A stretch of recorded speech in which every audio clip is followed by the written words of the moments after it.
Okay, in this video we're going to look at applications of the quadratic equations. In problem 1, the product of two consecutive even integers is 168. Find the integers. One of the integers we'll call x.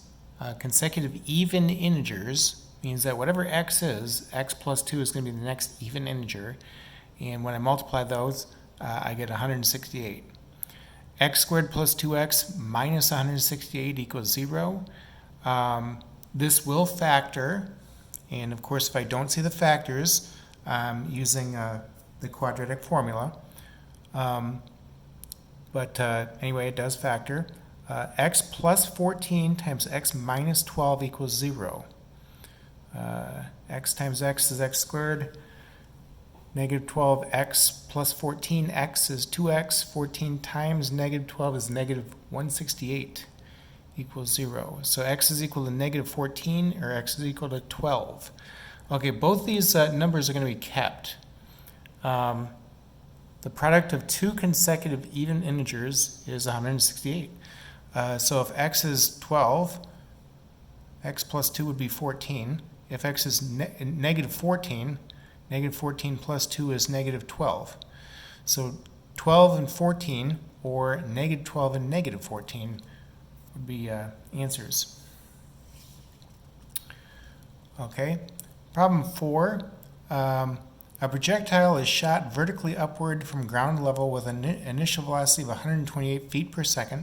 Its height in feet after t seconds is given by s equals 128t minus 16t squared. When is the projectile 80 feet above the ground? Give the answers to the nearest hundredth of a second. And how long will it take for the projectile to return to the ground? Okay, so part A, when is the projectile 80 feet above the ground? Well, s is the height of the object after t seconds. So if I get everything on the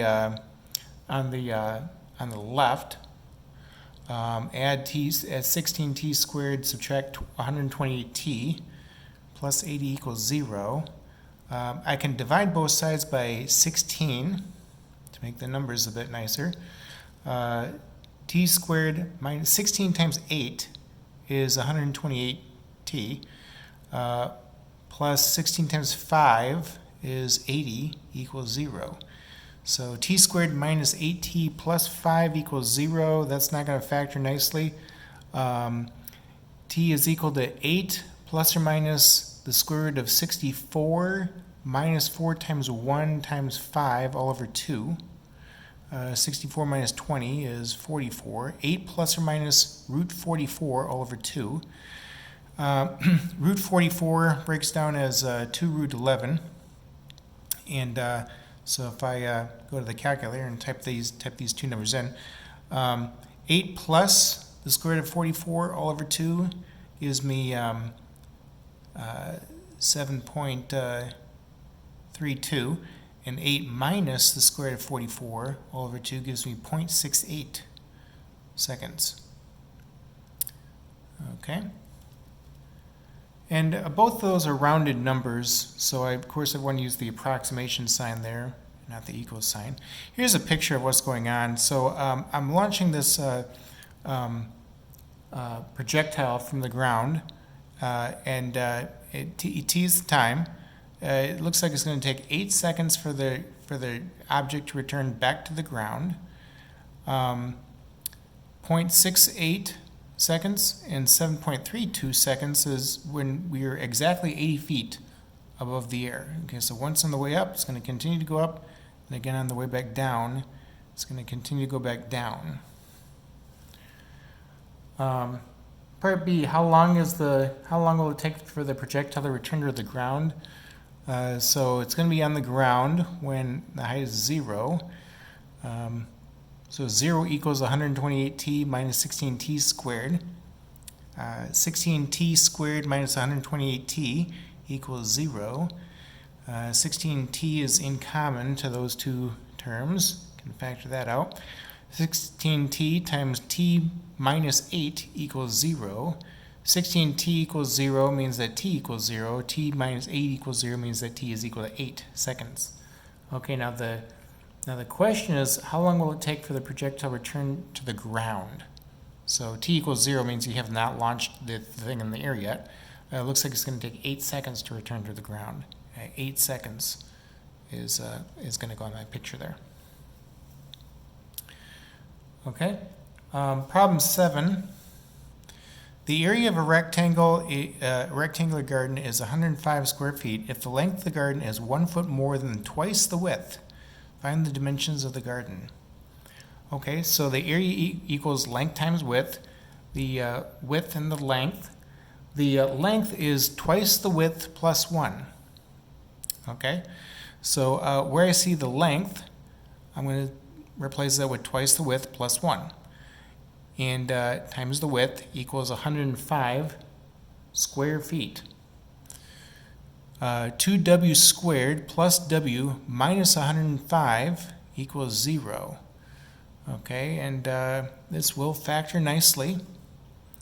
2w and w plus 15 and minus 7 are the two factors. So check it out. If I take negative 14 plus 15, I get 1. And 15 times negative 7 gives me negative 105. Of course, if I don't see that right away, I'm using the quadratic formula. Okay, in a few seconds, use the quadratic formula. So w is equal to negative 15 halves, and w is equal to 7. Okay, so you can't have a negative there.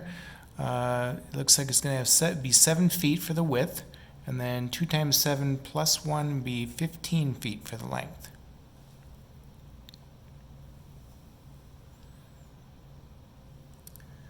Problem 10. The height of a triangle is 7 inches less than the base. If the area of the triangle is 32 square inches, find the base and the height of the triangle. Give the answers to the nearest tenth of an inch. Okay, so we got this triangle, and the base is b, the height is h. The area of a triangle is 1/2 base times height. The area of the triangle is 32 square inches equals 1/2 the base times the height. The height of the triangle is 7 inches less than the base. Okay, so whatever the base is, take 7 inches less than that. B minus 7. If I multiply both sides by 1/2, 32 times 1/2 is, or 32 times 2 is 64. And 64 would be equal to b squared minus 7b. B squared minus 7b minus 64, that's all equal to 0. And so b is equal to 7 plus or minus the square root of b squared, negative 7 squared is 49, minus 4 times a is 1, times c is negative 64 all over 2. Okay, so I've got 49 minus, let's see here, 128 times 2 is 256. 256 times 49, plus 49 is 305. So 7 plus or minus the square root of 305 all over 2. Okay, the square root of 305 doesn't break down nicely for us. And so if I go to the calculator, 7 plus square root of 305 all over 2 gives me 12.2 roughly. And then 7 minus the square root of 305 all over 2 gives me negative 0.52 roughly. So B is 12.2 inches, and the height is B minus 7, so 5.2 inches roughly. Okay.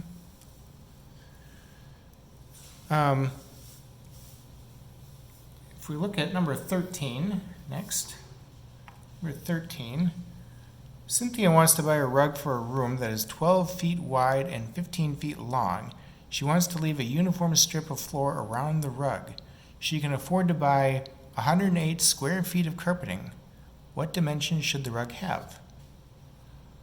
Okay, so I have this room that's 12 feet by 15 feet, and I'm buying a rug that's also going to take on the shape of a rectangle. The area of a rectangle is length times width. And the area of the rug is 108 square feet. Now, I want to leave a uniform strip of floor around from the rug to the wall at any direction from the rug to the wall. Okay, so I'll call that X.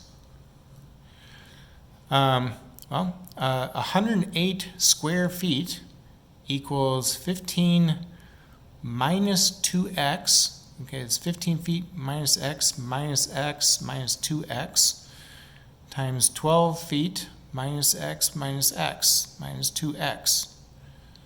Well, if I solve for x, I get 15 times 12 is 180.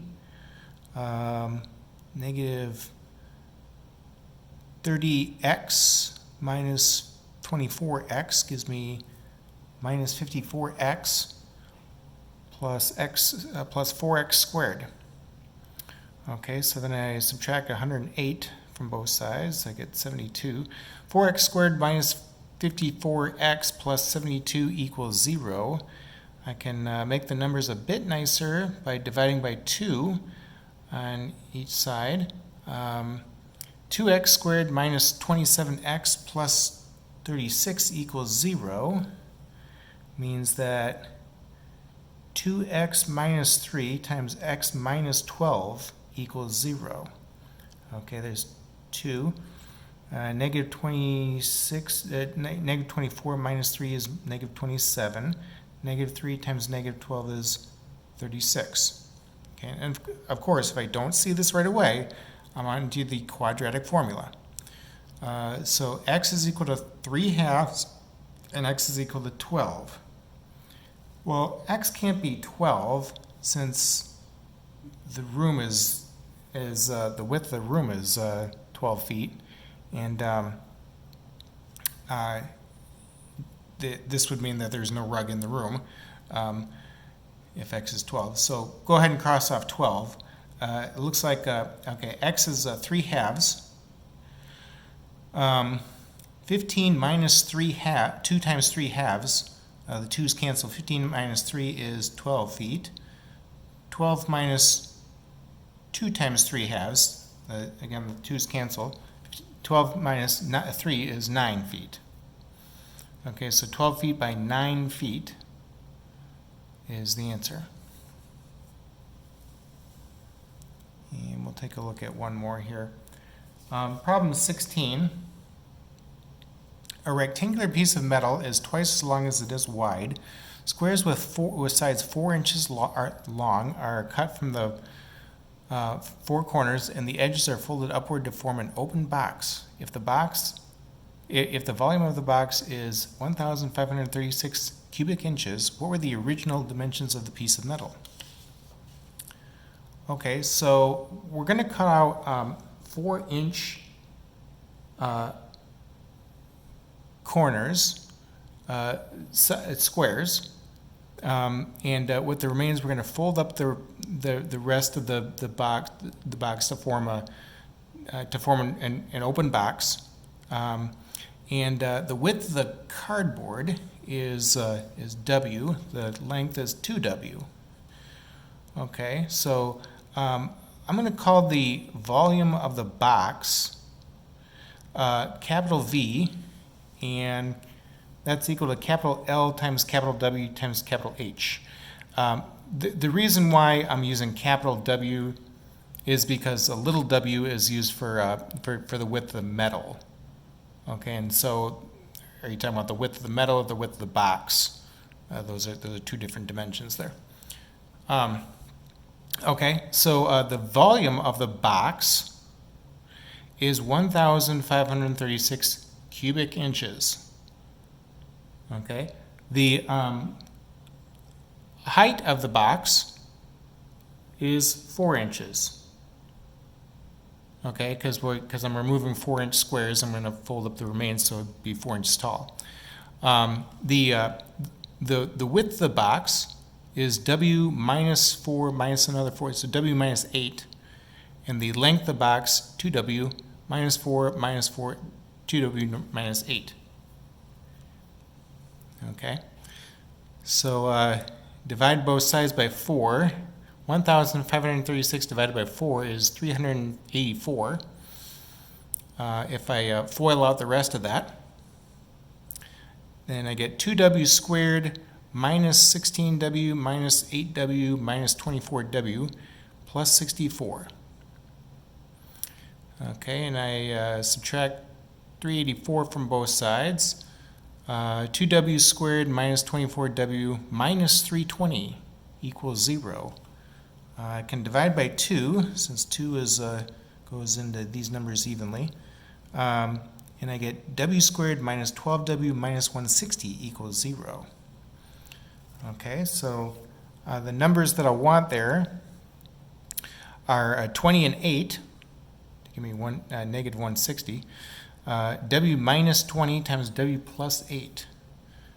W times W is W squared. 8W minus 20W is negative 12W. Negative 20 times 8 is negative 160. And, okay, if I set these equal to 0, W minus 20 equals 0 means that W is 20. W plus 8 equals 0 means that W is equal to negative 8. The width can't be a negative. That doesn't make any sense. So the width is 20 inches, and the length is 40 inches. The homework is the quadratic equation applications worksheet. This worksheet here. I've got all the answers there on the back at the end, so you can check the end if you'd like. Okay.